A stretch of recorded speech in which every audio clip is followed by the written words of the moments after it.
Hey everybody, it's Rob from Flailthroughs. This is Gundam Battle Operation 2, and this is a request from Living Deadward, who heard me talking about the fantastic prototype Unicron reaction figure that was put out recently. It's if you haven't heard about that, Super 7 Toys has the reaction figure line. They're like old, like Kenner Star Wars style figures with 5 points of articulation, which is usually not my bag, especially since they do the, we're doing like soft 80s sculpts on purpose deal, and that is not my favorite thing. But they did a previously unreleased toy. They did an action figure of the prototype Unicron figure that Hasbro never put out in the 80s, which was this nice bright yellow and teal. And since there's no head on the Kapool, I went with I think it's Toquan's personal emblem, which happens to have Unicron style horns on the skull. So technically there's a 2D Unicron head on top of this Kapool. But this was a brilliant request, and I was really happy for it because I really do like that figure, and just having an opportunity like this just really tickled my fancy right now. So, man, that is a weird saying, but I picked up all the old weird sayings from my parents. So what do you want? But yeah, Kapool still good. Did not know that Port Base High Tide was still in rotation. Or back in rotation is the best way to put that. Let's see, yep, I'm out of booth, so that Gazome gunner's going to kill me. Might be a normal Gazome, actually. I think I thought it was a gunner when I played this and then found out it was a normal one. Which I could have found out right now, but I never read that part. Like, whenever I get killed, I usually take a chance to just take a breath and think, or, at least get myself distracted by something or other, which is what happened here. But yeah, standard Gazome.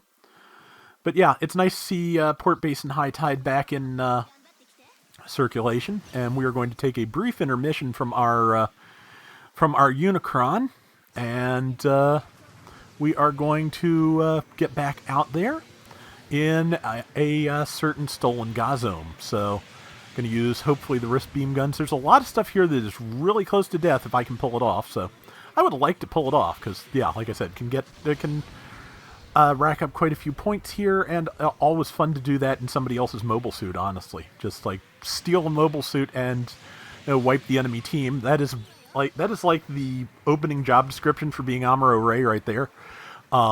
So yeah, that is we managed to stop the person from taking the point yet again, and yeah, that is they got really hot on taking point C in this match, and, that happens. It's a valid thing. Sometimes I get sick of fighting back and forth for points, but it's been so long since anybody ran this map, I kind of get it, because C really is kind of significant in these matches.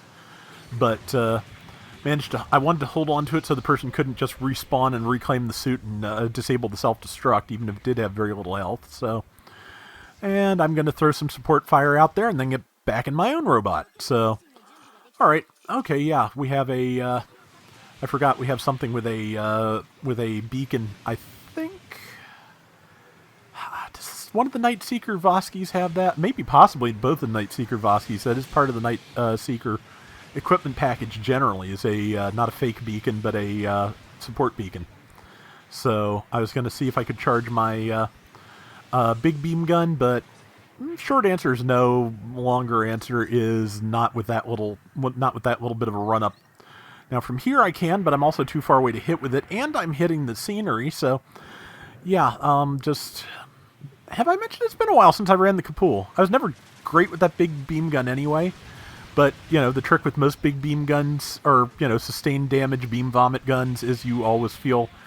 At least I always feel a compulsion to get the best possible performance out of them as you can, because honestly, they're just really cool, and it is fun to do that. So I just led someone to walk directly over one of my allies, which was not my smartest play.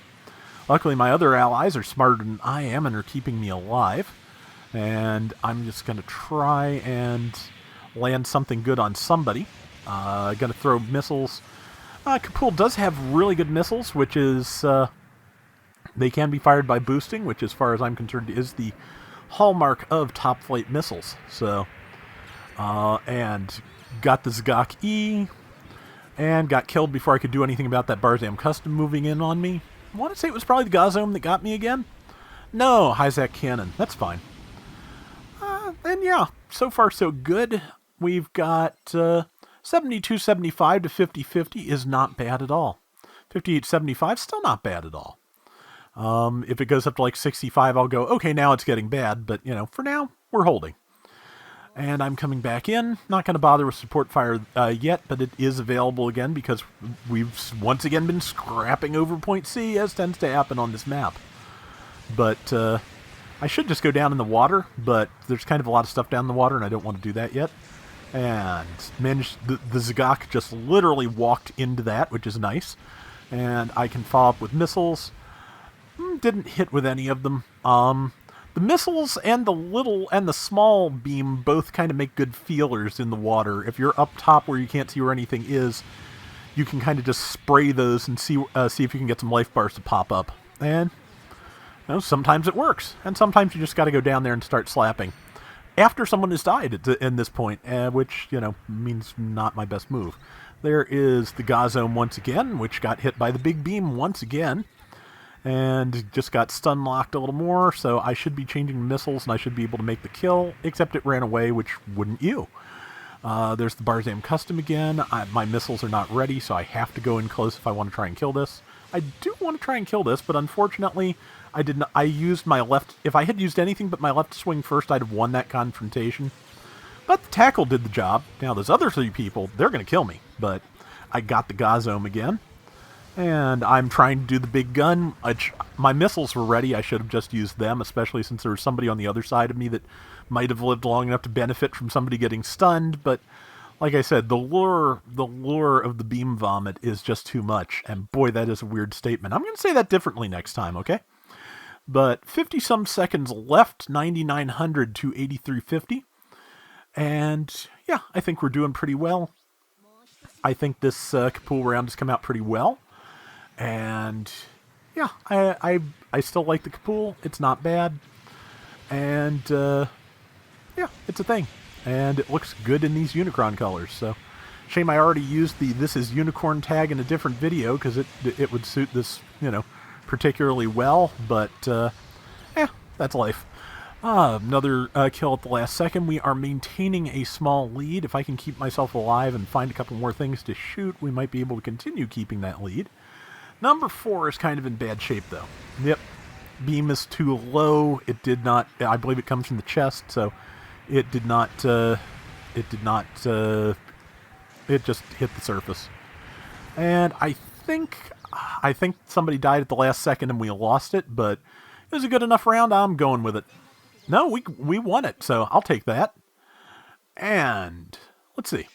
38.75 out of 10,000. So what, about a third of the score? I'll take that. Out damaged by the Hazel. That's fine. 7 kills and 3 deaths, though, so I think I did all right. And that is going to do it for today's Gundam Battle Operation 2. We'll be back soon with more. Till next time, everybody take care and have fun. Later! I hope I can find a decent photo of the thing for the thumbnail, because, yeah, it's just... It really, in terms of shape and all, it really does look like a Kapool with a head stuck on top, that Unicron figure. It's great.